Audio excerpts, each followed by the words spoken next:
大家好，我是超子。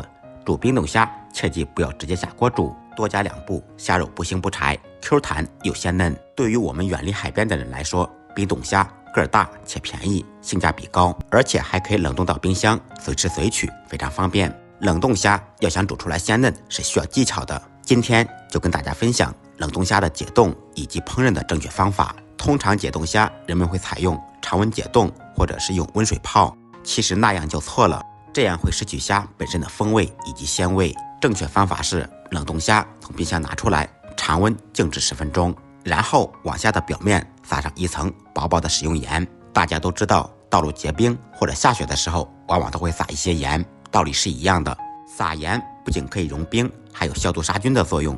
接下来在碗盆中加入刚好没过虾的清水，我们用淡盐水来解冻虾，这样虾肉更加鲜嫩 Q 弹。切记不要用热水或者温水来解冻虾，用热水浸泡虾会失去虾的鲜味，而且肉质会变柴。用我的方法解冻虾，柔软度和新鲜活虾一样，又快又方便。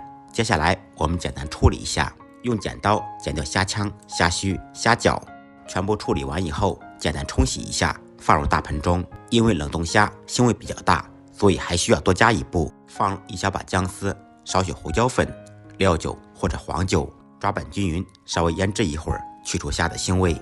利用腌制的时间，再准备一点小料，1小块生姜切成薄片，大葱切成马蹄段，再来10粒花椒。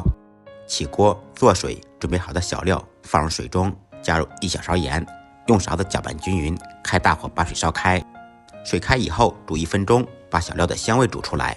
煮大虾时，我们要热水下锅，热水下锅，虾肉迅速收缩，锁住虾的鲜味，而且可以减少煮制的时间，煮出来的大虾鲜嫩 Q 弹。煮虾的时间也非常重要，再次开锅以后，开中火煮2分钟。煮至大虾白里透着红，全部弯曲就成熟了。也可以根据虾的大小减少或者增加煮制的时间。煮好的大虾趁热捞出来，放到冷水或者冰水中浸泡一下，这样虾肉更加的 Q 弹。最后再捞出摆入盘中直接吃，蘸着汁吃，真的是太鲜太好吃了。学会的家人们点赞收藏转发分享一下，再忙再累记得按时吃饭。下期视频见，拜拜。